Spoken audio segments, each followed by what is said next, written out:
인사 나누실 때에 옆에 계신 분에게 예수님 부활하셨습니다 라고 인사 한번 나누시겠습니다. 예, 예수님 부활하셨습니다. 예, 예수님 부활하셨습니다. 오늘은 부활주일입니다. 우리 주 예수 그리스도께서 죽음을 이기시고 다시 부활하셨습니다. 우리는 이 부활을 기념하며 또 믿음으로 고백합니다. 저와 여러분 모두도 주님께서 재림하실 때 부활할 것입니다. 이 사실을 믿으십니까? 혹 여러분 중에 정말 주님이 부활하셨을까? 또 주님 재림하실 때에 나도 부활할 수 있을까라는 의문이 마음속에 드시는 분이 계시는지요? 그러면 옆에 있는 분에게 한번 물어보시기 바랍니다. 정말 주님 부활하셨습니까? 라고 말입니다. 우리 옆에 계신 분에게 정말 주님 부활하셨습니까? 라고 한번 물어보겠습니다. 시작. 예. 예. 우리 서로에게 이렇게 한번 대답해 주시면 감사하겠습니다. 주님 정말 부활하셨습니다. 예. 주님 정말 부활하셨습니다. 예. 감사합니다. 예수님의 부활은 단순히 신화나 종교적 상징이 아닙니다. 역사적 사실이며 우리 믿음의 기초입니다. 하지만 오늘 말씀은 단순히 예수님께서 부활하셨다는 그 사실 자체보다 예수님의 부활이 나에게 어떤 의미가 있는가, 예수님의 부활을 믿으며 살아간다는 것은 무엇을 의미하는가 하는 것에 초점을 맞춰 보고 말씀을 드리려고 합니다.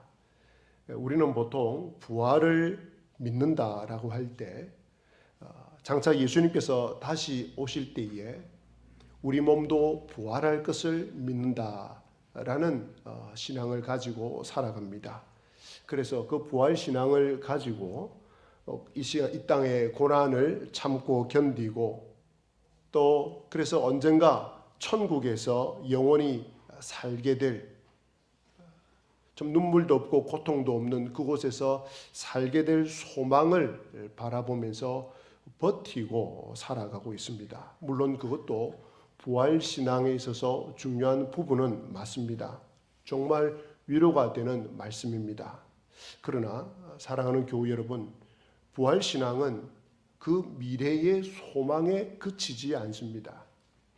예수님께서는 부활하셨고 지금 바로 여기에 그리고 여러분 가운데 거하십니다. 그리고 여러분께서는 지금도 그 부활하신 주님께 붙들린 바 되어 있습니다. 지금도 우리의 삶을 부활하신 주님께서는 붙들어 주십니다. 그리고 돌파하게 하는 능력으로 우리의 삶 가운데 역사하고 계십니다.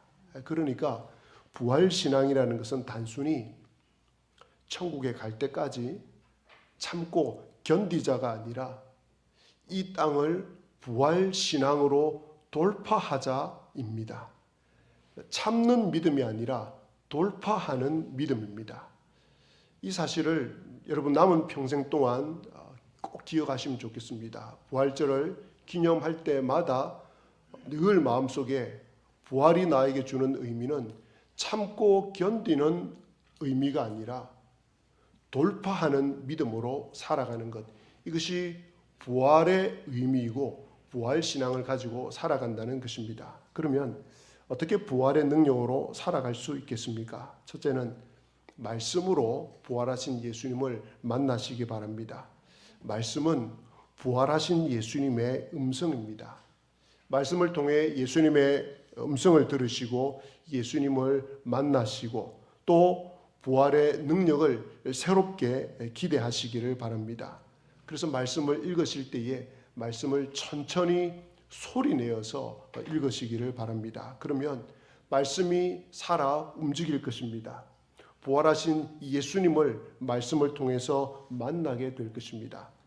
두 번째로 어떻게 하면 부활의 능력으로 살아갈 수 있습니까? 기도로 예수님께 나아가시기를 바랍니다. 기도는 부활하신 예수님을 말씀을 통해서 들은 우리가 그 예수님께 응답하는 시간입니다. 여러분의 삶의 문제를 혼자 끌어안지 마십시오. 부활하신 주님이 분명히 살아계시니 그 부활하신 주님에게 기도하시고 그 부활하신 주님에게 간구하시기를 바랍니다. 주님은 지금도 살아계시고 그 부활의 능력으로 저와 여러분들을 돕고 있습니다. 로마서 8장 34절은 이렇게 말씀하고 있습니다. 누가 정죄하리요? 죽으실 뿐 아니라 다시 살아나신 이는 그리스도 예수시니 그는 하나님 우편에 계신 자요 우리를 위하여 간구하시는 자신이라. 부활하신 주님은 우리를 위하여 간구하시는 분이십니다. 그렇다면 그 부활하신 주님께 여러분의 삶의 어떤 부분이 아니라 여러분의 삶의 모든 것을 아뢰시기를 바랍니다. 세 번째로 어떻게 하면 부활의 능력으로 살아갈 수 있겠습니까? 그것은 주님의 성례를 통하여서 주님의 임재를 누리시기를 바랍니다. 웨스트민스터 소교리 문답 88문은 이렇게 말합니다.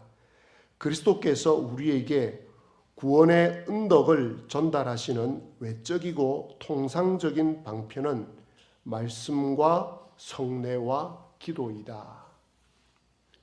예수님의 구원의 은혜를 경험하는 부활하신 주님을 경험하고 그 부활의 능력으로 살아갈 수 있는 방편은 말씀과 성례와 기도라고 이야기를 합니다.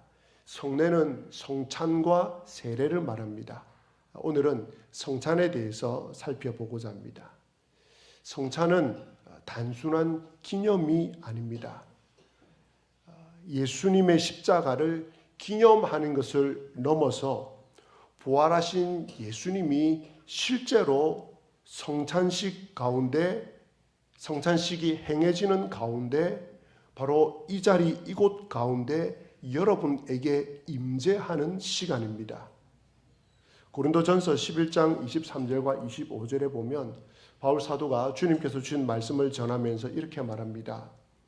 이것은 너희를 위하는 내 몸이니. 빵을 들고 축사하시던 그 주님의 말씀을 인용하면서 이 빵은 너희를 위하는 내 몸이다라고 말씀하십니다.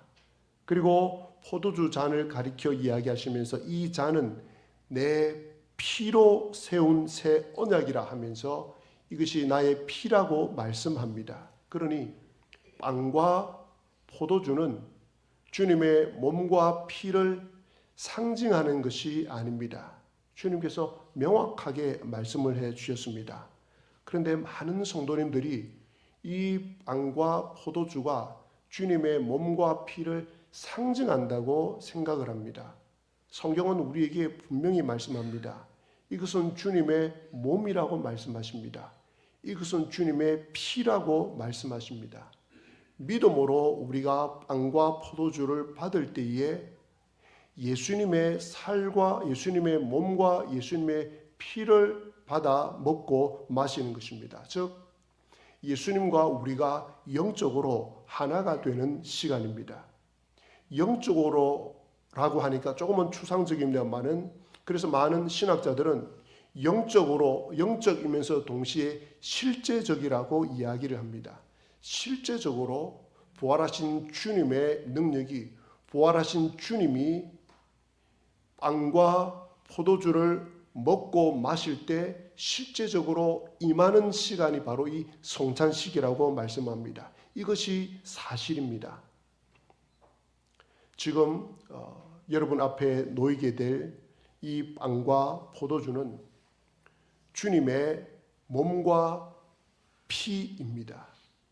부활하신 주님의 임재를 전달하는 그 자체입니다. 그러므로 이 빵과 포도주에 우리가 믿음으로 참여할 때 내 영혼이 살아납니다. 그래서 이 성찬을 가리켜서 보이는 말씀이라고 신학자들은 이야기를 합니다. 눈에 보이는 주님이시라고 말씀을 합니다. 그러므로 이 빵과 포도주에 믿음으로 참여할 때 우리의 영혼이 살아납니다. 죄의 사슬이 끊어집니다. 두려움과 절망이 물러갑니다. 상한 마음이 치유됩니다. 깨어진 관계가 회복됩니다. 그러므로 이 성찬식은 단순히 예식이 아닙니다. 기념하는 수준에서 머물러서는 결코 안 됩니다. 부활하신 주님의 능력이, 또한 부활하신 주님이 이 시간 임재하는 실제적인 사건이며 실제적인 시간입니다. 그래서 초대교회는 고난주일이 아니라 부활주일에 이 성찬식을 거행했다는 기록이 나옵니다. 왜 그렇겠습니까? 성찬은 단지 십자가에 달려서 내 죄를 위해서 십자가에 달려주신 그 주님을 기억하며 눈물 흘리는 시간이 아니라 그 십자가에서 피 흘리신 그 주님을 통하여서 이제는 주님과 내가 하나가 되고 연합하는 시간이고 그 부활의 능력을 경험하고 그 부활의 주님이 임재하는 시간이기에 이 성찬식을 주일날 행했던 것입니다. 그래서 이 성찬식을 거행할 때에 초대교회 모든 성도들은 기쁨과 즐거움으로 이 성찬식에 참여를 했던 것입니다. 이제 조금 있으면 여러분 앞에 주님의 몸과 피인 이 빵과 포도주가 여러분 앞에 놓일 것입니다. 단순히 그냥 상징하는 것이다 라고 생각하지 마시기를 바랍니다. 믿음으로 받을 때에, 영적으로 받을 때에 부활하신 주님이 실제로 빵과 포도주를 통하여서 여러분에게 임하는 것입니다. 주님을 사모하는 마음으로 주님의 임재를 믿으시고 주님의 능력을 기대하시면서 성찬에 참여하시기를 바랍니다. 그러면 부활의 주님이 지금 여러분과 더욱더 함께 하실 것입니다. 부활하신 예수님께서 부활의 능력으로 이 성찬을 통하여서 여러분의 몸과 마음과 영혼을 회복시키실 것입니다. 같이 한번 기도하시겠습니다.